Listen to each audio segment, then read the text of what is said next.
You mean The first one on there? Number 2. number 2? Yeah, number 2, the extension of court fees. Yeah. Oh, did I miss? Okay, I misheard him. Yeah. So try. I did say number 2, the extension of court fee increases. Okay. All right. Okay. Trailer bill. Well, are we necessarily dissenting on the Hep C vote, or we just want to talk about it? So your member has a question. Right. But I don't think he wants to vote no on it. He just wants to ask questions. Yeah, and we need to pull it so he can ask his you question. want to pull those from the... From how do you want to handle that? So let's take out the 3 and let's vote on all the remaining. Mr. and Chairman, get those out. I would offer you a motion to approve all the remaining items, absent the ones that you mentioned, item 2, item 10, and item 14. Second the motion. Thank you. No problem, sir. Jones Sawyer? Aye. Jones Sawyer, aye. Bigelow? Aye. Bigelow, aye. Lackey? Aye. Lackey, aye. Motion passes 3-0. Item number 2, the extension of court fee increases.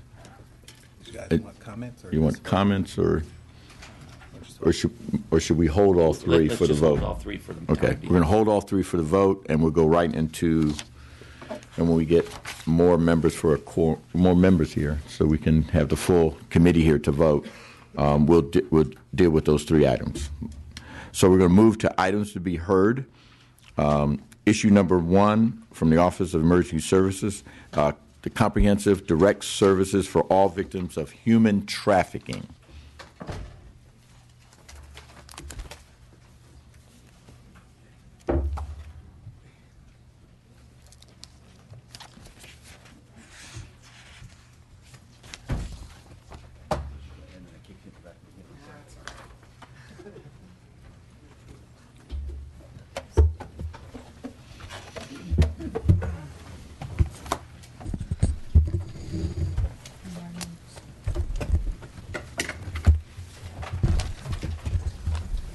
Thank you. We have the Coalition to Abolish Slavery and Trafficking and the Office of Emergency Services.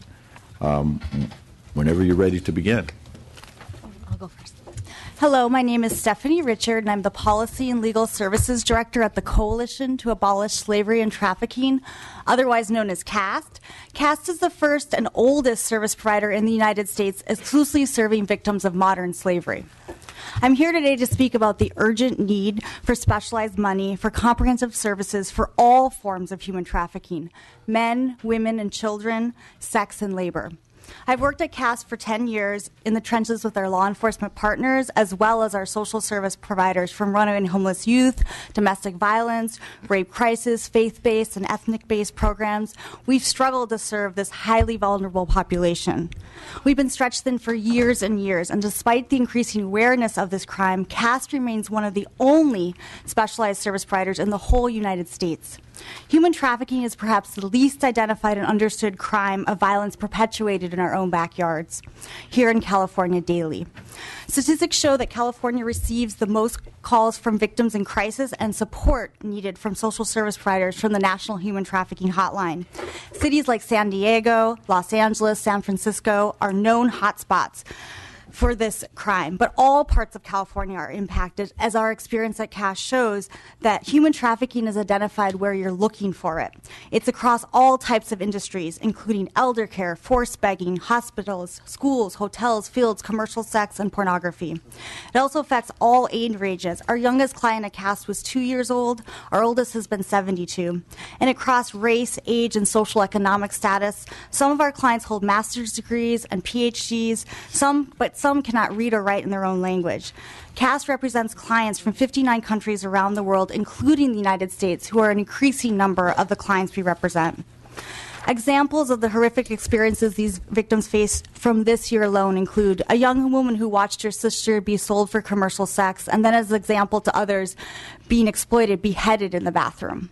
A young boy who was forced to bring drugs into the United States after he watched his friend burned in a garbage can in front of him for refusing to do this. An adult woman coerced into commercial sex because the trafficker threatened her child in Mexico. And when she finally escaped, continued to threaten her and to not go to authorities by killing all the pigs on the farm where her son lived to send the message that he was truly a threat to her and her son. An 18-year-old branded with the name of her pimp and arrested 20 times before she turned 18, as her trafficker had started at age 11. A group of 12 adult men threatened at gunpoint to labor in the fields here in California. Each story is often a case of years of violence and exploitation, and the exploitation often continues for so long because this person is controlled by the fear that he or she has nowhere to go for support. The request for $10 million for specialized services for victims of human trafficking in California is long overdue and would go a long way to help identify these crimes earlier and give the victims the services they desperately need to begin to rebuild their lives. The request includes money for case management, legal services, and funding for shelter or alternative housing for victims. This combination of services is necessary to fully support trafficking victims because they often have no support or safety nets in the community or family or friends, and this is the reason the exploitation occurred to begin with. This proposal is broadly supported by service providers across the state, as it's written to support increasing expertise of existing programs that may already support crime victims but may not have additional resources to create these specialized human trafficking programs. It's also supported by our law enforcement partners. The Attorney General's office is here today, who often indicate that they even arrest victims because they have nowhere to place them. Finally, I just would like to end by saying that although the research is limited in this area, a study in Minnesota on sex trafficking shows that the cost saving to the state of Minnesota was 34 to 1. So every dollar you spend on early prevention, early identifying services saves the state $34 in the long run. So not only in investing in these programs are we investing in human freedom and dignity, we're investing in opportunities and support for trafficking victims, but in the long run, we'll be benefiting California by supporting these victims earlier on. So I really thank you so much for your time and hope for your support for this specific request. Do you want to say just something? We'll have a comment from the Attorney General's office, not the Office of Emergency Services? No. We have that. Okay. Yeah. We have all three. And yes, and Chair and members, I'll be brief. I acknowledge that we don't have a formal letter of support in for this specific budget item, but I have a standing order from the Attorney General to always support these types of initiatives whenever we can. Back in 2012, we convened a human trafficking work group, which released a report that kind of started a greater inquiry by the state into this issue, and it's been one of those situations where the brighter the light gets, the deeper the cavern seems to go. And partners like CAST have really been doing the lion's share of the work in both identifying victims, which are from a wide array of backgrounds, and also determining what services are necessary, which we find to be just as diverse as the community that needs them. So, again, we don't have a formal position in the budget item, but we always want to encourage this issue to be discussed in the context of providing more resources to these agencies. Thank you. I just want to provide some statistics on the CAST program that we have at Cal OES. In 13-14, new victims served was 386. CAST provided services referrals to other agencies. There was 126, and direct service presentations provided to victims. There was 52 conducted, and there was over 6,000 victims. Thank you. Is there any comment from the Department of Finance?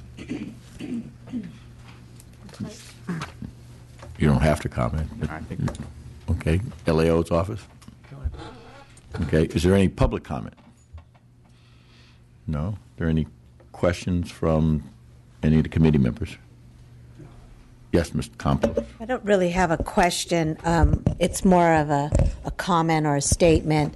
I think that it is timely that we start increasing the budget to end human trafficking and abolish slavery in any form that it has come in modern society. And I have to say that I would encourage, which I don't think you all need that much encouraging, but I would encourage all of us to take a strong stand and use our voice through our vote to move forward on increasing the funding for the efforts and services to make sure that California once again is leading the effort and taking a strong stand and using their voice to say that we will not tolerate this in our state. And this is an issue that I, along with Attorney General, believe that we as electeds and individuals are putting all of our efforts, and the only way that we are going to move this issue is through policy and through funding. So when the time is right, I'd like to move this. Second the motion. Thank you. This is discussion only. It should be a motion to fund it from this victim institution fund. When the time is right, I'll move it. Okay. Thank you. So now I'll make a brief comment. I'm also on public safety, and there's been a lot of bills coming through and different permutations of how do we deal with human trafficking. And for the first time, the chair, Mr. Quirk, and I, and along with Miguel Santiago, Assembly member, we said, we need to come up with a comprehensive plan. And I invite you to join that discussion because you have a critical part in making sure that we can stem this tide. Or as one of my colleagues likes to use the term tsunami. This whole human trafficking problem has been like a tsunami that's just overtaken us. And we're using traditional methodology to deal with prostitution, but this is much bigger than local prostitution. It's an international problem. It's a national problem. And it's so insidious that it gets people involved in it. The victims of it are scarred for life. And it takes more than just displacing them and moving them out of an area. We got to do more. And so we will have that conversation. It looks like I have a motion to fund you one-time costs from a special fund for this year. I will also add that we need to, during that discussion that we're going to have comprehensively, we need to also have a discussion about how to fund this and how to fund you on an ongoing basis. And whether it's, someone with a raffle bill that the Dodgers can fund you or any other sports team can fund you, so they can do God's work and do good things, we need to do that. And we need to make sure that if there's a funding stream, we need to find that. And if we have to pay for it out of the general fund, I think it's perfectly appropriate for us to pay for it out of the general fund. But we need to come up with ways to combat this. And we're going to need some money. And that's what this committee is all about. And so, yes, we can keep you going for 1 year, but we all know we've got to keep you going for year after year and year until we kind of stem the tide. And so with that, Ms. Campos, you have a motion? I move for approval. We're going to move for approval of $10 million one time from the Victim Restitution Fund Reserves Special Fund. Is there a second? Second. Mm-hmm. Jones Sawyer. Aye. Jones Sawyer, aye. Bigelow. Aye. Bigelow, aye. Campos. Aye. Campos, aye. Lackey. Aye. Lackey, aye. Rodriguez. Aye. Rodriguez, aye. Motion passes 5-0. You got your money. Congratulations. Thank you on behalf of all the at least victims this still part we got to get through. The adults got to go with it also, but I think you should be okay.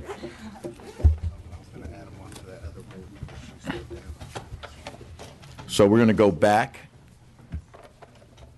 to the vote only items, and we're going to start with voting on item number 2, the extension of court fee increases.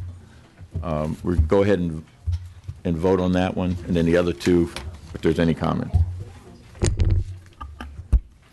Jones Sawyer. Aye. Jones Sawyer, aye. Bigelow. No. Bigelow, no. Campos. Aye. Campos, aye. Lackey. No. Lackey, no. Rodriguez. Aye. Rodriguez, aye. Motion passes 3-2. Item number 10, the hepatitis C treatment update. Are there any questions or concerns from any of the committee members? Yeah, I just had a couple questions. I think that there's a lot that we need to learn from from the investment here, and I had some questions that I think would help us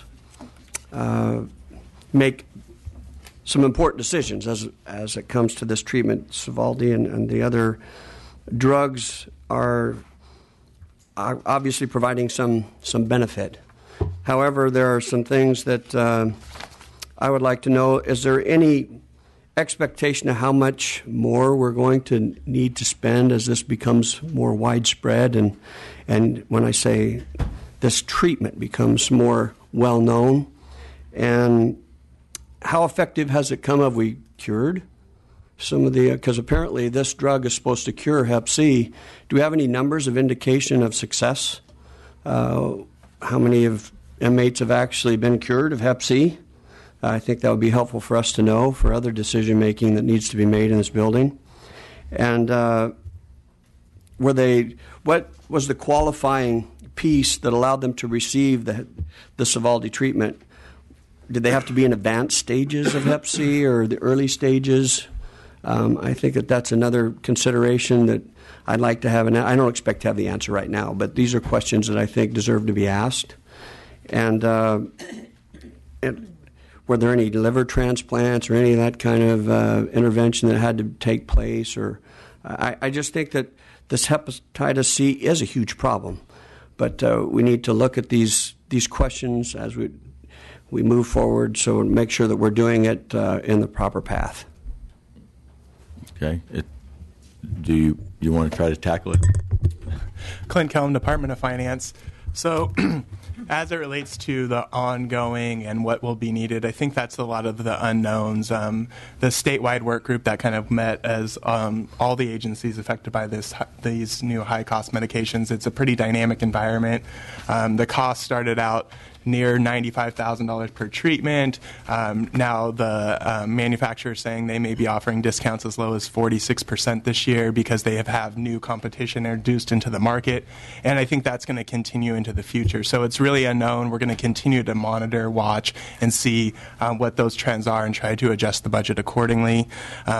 The receiver's office is focusing on those with the most advanced stages of liver disease and any other complicating factors that make them medically necessary to receive treatment, because the proportion of people in prison that have hepatitis C is greater than the general population, mainly due to needle use through tattoos and drug use and those types of things. So they're focusing on the people with the highest need. They have protocols surrounding that. I think as of December 2014, they had treated approximately 500 people or so with the new treatments. I'm not a doctor, but I think they are kind of curative, I believe, and they have a 90% success rate, which is pretty high for these types of medications. But I think as far as the long term goes, these are a lot of outstanding questions, kind of the public health benefits of continuing these funds and who we treat in the future years. Drew Soderborg, Legislative Analyst's Office. The only thing I'd want to add to that is I think that it would be important for the state also to monitor how these drugs are creating savings for the system. So I would note that the proposal for CDCR was adjusted for some savings that they were able to identify because they will be using less of the existing hepatitis C treatment. But going forward, there could be savings elsewhere. For example, a lot of these individuals will no longer need some very expensive treatment, such as liver transplant in the long run, which could create savings. It might not necessarily create the savings in the state's prison system, but it could create savings elsewhere in the state budget. So one thing the legislature will want to keep in mind as it thinks about hepatitis C costs is also where are there savings that could help offset some of these additional costs. And Dr. Thratt, did you have anything you want to add? Well, we could arrange if the member would like a briefing from our hepatitis C team that could explain the details you're looking for. We have approximately 1,000 less inmates with known hepatitis C in the system in the last year. So the number of we don't universally test. It's not a required test. We offer it to everybody on intake, and so we know we have about 14,000 or actually 13,500 now, about 1,000 5,000 less from last year's period of time. Of those, about 5,000 of them would meet the criteria. We use a criteria very similar to expert criteria that are used in Medicare and Medi-Cal and various other assistance treatment programs. The challenge of forecasting is that the treatment is in tremendous flux. We're expecting 2 new drugs out that will put additional price pressure on the drugs that we use now. The drugs that we were using 18 months ago are not even on the market in this country anymore. That's the speed with which the treatment is changing. As was mentioned by finance, the manufacturer has reduced prices by about 46% across the board. We purchase on a discounted rate to begin with, but still that kind of pressure is dynamically changing the treatment paradigm of how we allocate the costs across the system. And as was pointed out by the LAO, you have to look at the global costs of care. 72% of our inmates will be leaving the system at some point. So the cost savings may occur to the Medi-Cal program, for instance, and not specifically to corrections or specifically to Veterans Affairs or where the person receives the treatment. So with that crystal ball and focusing on a single component of the state's hepatitis C burden may not give you, the perspective that you're looking for. In answer to your question about liver transplants, we've done no liver transplants in corrections in several years. Okay. And I appreciate that feedback. What I'm really looking for, too, is the efficacy of this treatment. And our treatment rates with the newer drugs are very similar. We're running about a 90% cure rate of the small numbers that we have treated. As was pointed out, we've treated, I think it's about 470 something in the last period of time. We could get you the updated numbers, but we're seeing a treatment cure rates of about 90%. Because I think that information that comes from corrections could help us make better decisions on a broader scale as these drugs become available. They are somewhat controversial in their application, and so I would look forward to any information that you could bring forward about We can arrange for that. I would love that. Thank you. Assemblymember Lackey, those are some good questions, so I implore that you get back to them. They're right on point. So we're now entertain a motion to approve the Hep C treatment. So moved. Second. Jones Sawyer. Aye. Jones Sawyer, aye. Bigelow. Aye. Bigelow, aye. Campos. Aye. Campos, aye. Lackey. Aye. Lackey, aye. Rodriguez. Aye. Rodriguez, aye. Motion passes 5-0. And now move to the final vote-only item, item number 14, Arts and Corrections. Did you have any comment? No comment. No comment. Okay. I had a question. Prior to coming here, I was on a Citizens Advisory Committee for the prison in my district, and I was somewhat aware of of an arts program where the inmates actually produced art, and the art was actually auctioned off for local benefit. And I was wondering, specifically, is this the kind of money that this is targeted for, and whether, because $2 million is a significant amount of money, obviously, and I'm just kind of inquiring as to the benefit that would result from this allocation. Chris Applegate, I'm the Chief of Legislation for the Department of Corrections and Rehabilitation. Unfortunately, our Director of Division of Rehabilitative Program, Director Tidwell, is at the Senate Budget Committee hearing right now, so she would have to answer that question. I don't believe that that's the specific program, but I unfortunately would have to get back to you on details on exactly what the program entails. Yeah, the only thing I would add is I am familiar with other programs throughout the prison system that do what you described that I think are distinct from this. And then as to your question as to whether or not this was effective, our office is actually recommending that these dollars be redirected towards other programs that are shown to be effective because we are unaware of any evidence that conclusively demonstrates that arts and corrections is a cost-effective practice. Not that it's without merit, but there are other programs out there that we know have been demonstrated to have an impact on recidivism that we would recommend that these dollars be used for. Thank you. Okay. And I've been to several different programs. Tim Robbins, the actor, has one where I've actually met inmates, and I would say that it's proved to be effective in changing the way their criminality is, and it's another way that they can express themselves, another way that inmates can relieve some tension, anger. A lot of anger management is involved in some of these arts programs. And the inmates themselves have told me how it has kind of turned their lives around. They probably should, to your point, and to the LA's point, they probably should keep track of how successful it is. And I'm pretty sure if we were to get the individual who's in charge of that, on most of these programs, they probably have some tracking mechanism. But my friend, who also has worked in this field for a lot of years, for most of her life, she's an actress, and she advocates on behalf of this. I always tease her that artsy people don't necessarily become very good bureaucratic people because they don't keep track of their effectiveness because they're free-spirited, as opposed to us who are a little more bureaucratic. Did I stall enough until she got here? Yes, you did. We're not very good at keeping track. Good morning. Before you got here, Mr.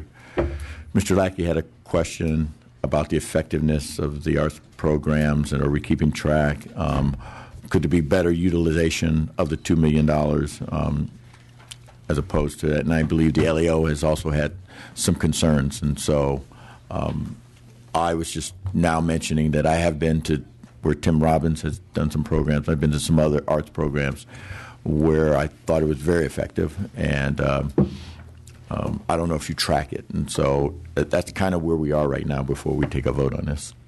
Okay, well then I got here just in time. Millicent Tidwell, the Director of Rehabilitative Programs, and thank you for this opportunity to talk a little bit about arts and corrections. It was something that was funded back in the day, if you will, and suffered some severe cuts back in 2009, 2010. It used to be where we had artist facilitators staffed with CDCR staff at every institution, and we had rather robust programs. I know that there is no empirical study that points to the reduction in recidivism generated by arts and corrections alone. I do know that we have a lot of anecdotal data. I get letters on a routine basis about the benefits of these types of programs from inmates.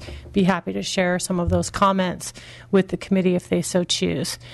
It is our intent moving forward to track recidivism reduction in general terms from all of our programs, including arts and corrections, and working with our partners in the California Arts Council. This modest amount of funding allows us to rebuild those partnerships that we once had in a way where we can track the meaningfulness and productivity and effectiveness of these particular programs.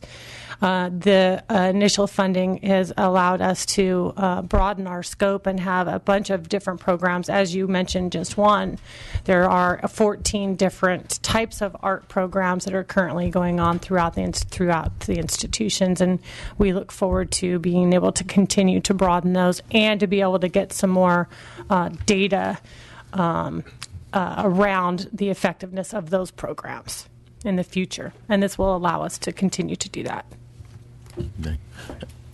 Thank you, and I'm going to ask that we move this, and hopefully the data that you collect, those of us that are on the committee that are a little more skeptical, with your data showing that is a proven program that helps reduce recidivism, I'm almost positive we can get any no to an aye pretty quickly once we show the effectiveness of it. And I think that in conjunction with all of our other offerings, because we don't necessarily just offer arts and corrections as one opportunity, since we have the career technical education, adult basic education, substance abuse programming, we're looking at it as a combination of those program efforts and arts and corrections being a part of that recidivism reduction. All right. Thank you. There a motion to? So moved. Second. Jones Sawyer. Aye. Jones Sawyer, aye. Bigelow. No. Bigelow, no. Campos. Aye. Campos, aye. Lackey. Aye. Lackey, aye. Rodriguez. Aye. Rodriguez, aye. Motion passes 4-1.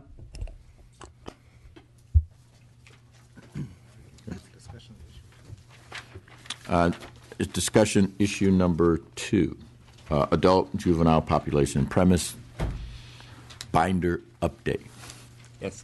That's Thank you? you, Mr. Chair and members. Chris Applegate with the Department of Corrections and Rehabilitation. Regarding issue 2 in your agenda, the May revise includes a decrease in the average daily adult population of more than 5,100 inmates for 2015-16 versus the fall projections included in the January budget.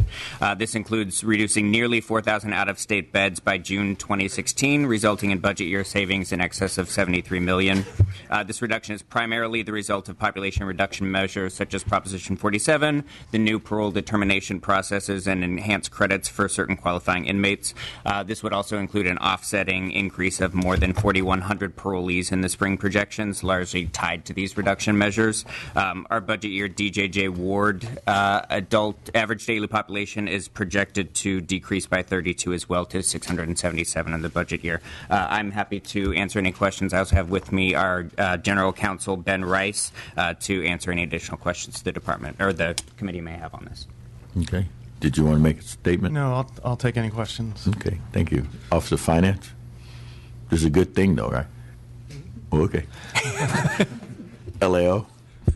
As you'll recall, we did raise concerns in January with the administration's proposal. We were concerned that the population numbers appeared high because they weren't taking in full account of the effects of Prop 47. And so we felt in January that it would be possible to reduce the number of contract beds and create tens of millions of dollars of savings. With the May revision, however, the population estimates have been changed. They are very much in line with what we estimated the effects of Prop 47 would be. And as CDCR mentioned, there is a reduction in the number of contract beds. So currently, the other concern we had is that the administration wasn't providing long-term population projections, which is something that was provided in May. And so the administration's proposal really addressed all of our major concerns. And so we don't have any concerns at this time.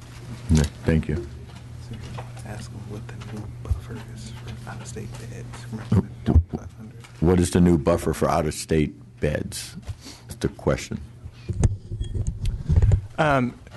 Defining a specific buffer amount, I don't think we have that readily available because there's a lot of complicating factors that go into that. How many inmates will be in the system, when infill capacity is on, how that's counted by the court, your usage of fire camp populations and other various contract beds and those types of things. So having a specific buffer number is actually difficult to calculate, and we don't have that available. I think what's important to note for the May revision is taking down 4,000 contract beds, which the administration believes is an aggressive attempt to reduce our usage of that in recognition that we have a targeted capacity and we should manage towards that. Okay. And just so you know, the reason I think we've gone decades where we've been building prisons, sending people out of state to prisons.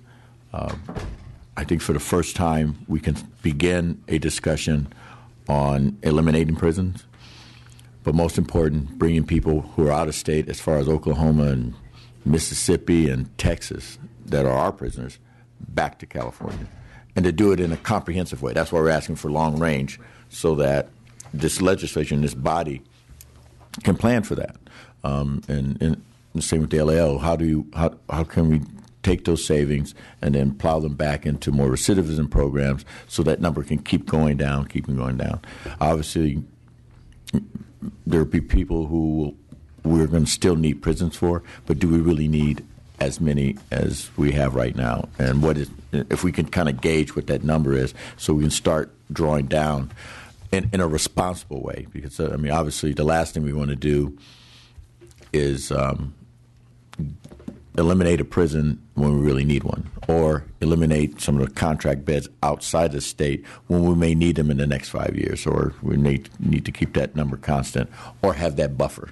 Well, that's why it's so important to know what that buffer is. And so, as we move on, hopefully we continue that conversation so we can get better at this. Are there any other questions from committee members?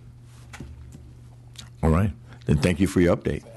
Oh, a motion. Oh, I'm sorry. There's a motion to approve the proposed update. Is there a motion? Second. Jones Sawyer. Aye. Jones Sawyer, aye. Bigelow. Bigelow, aye. Campos. Aye. Campos, aye. Lackey. Aye. Lackey, aye. Rodriguez. Aye. Rodriguez, aye. Motion passes 5-0. Thank you.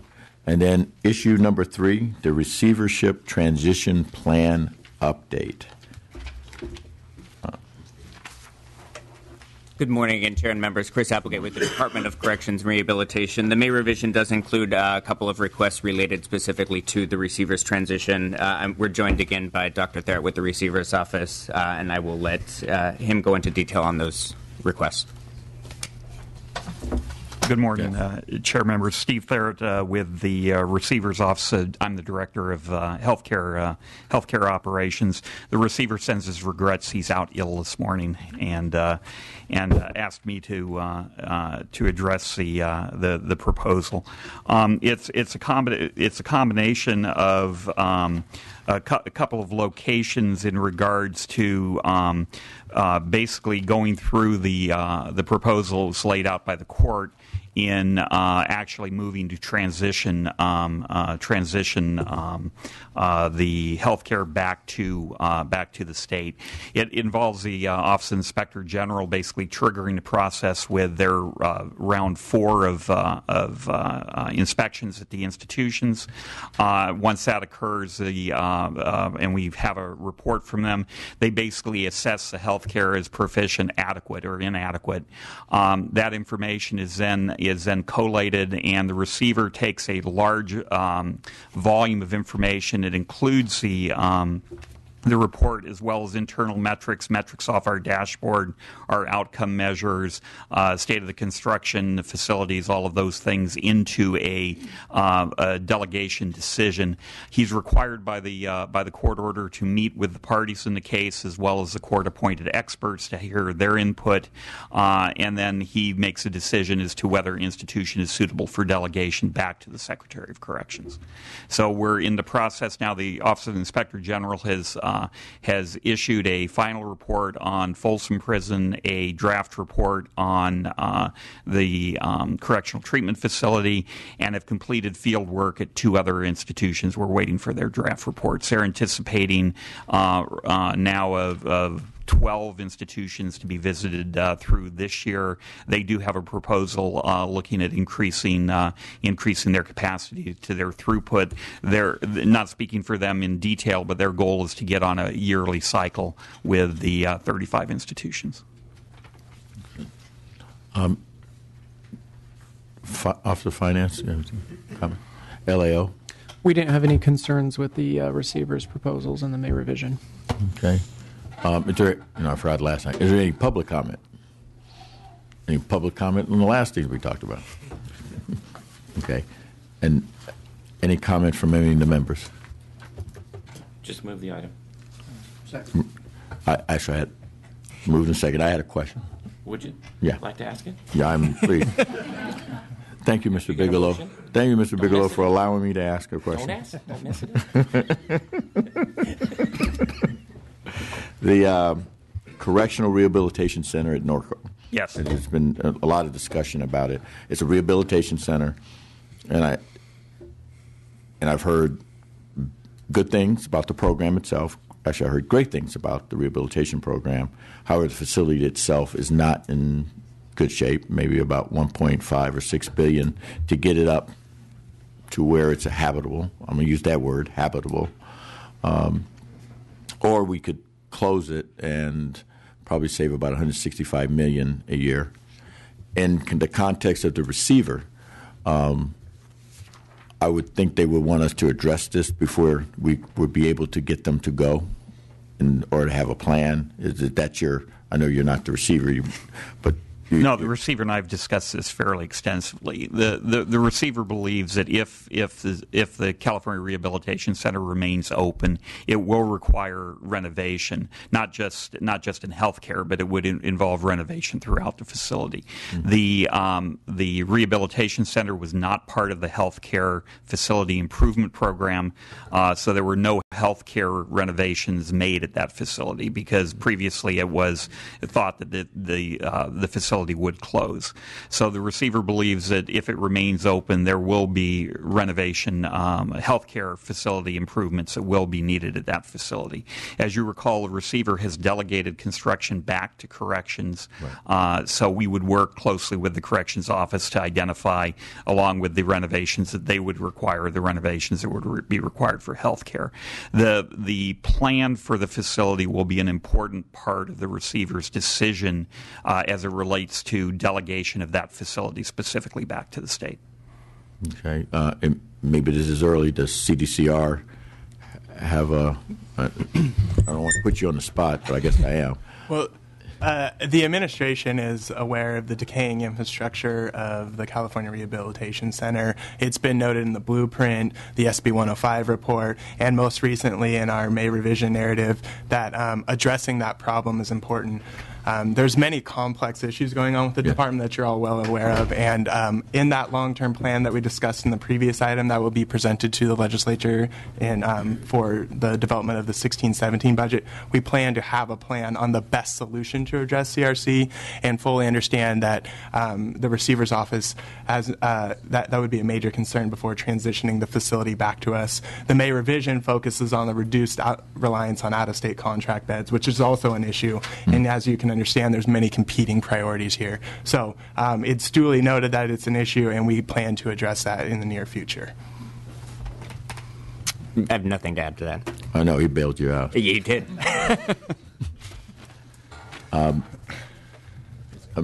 LAO?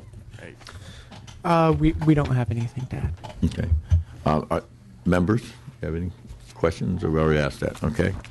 So I would like to get a motion to approve the updated transition plan and seek further information on how, I guess we will get that from the finance on the Correctional Rehabilitation Center and its impact on the healthcare receivership, because it's very important for us to get control back.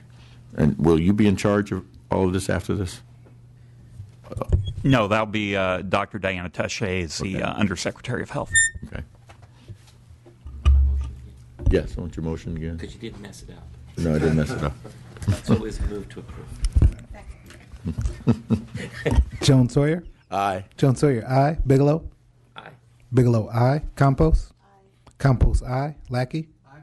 Lackey, aye. Rodriguez? Aye. Rodriguez, aye. Motion passes 5-0.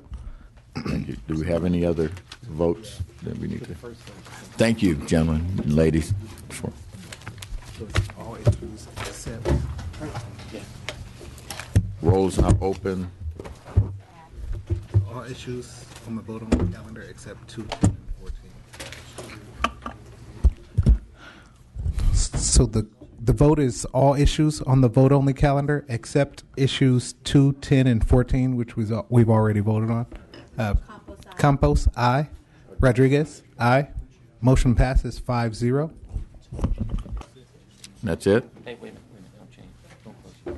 Okay, so like on the other swing?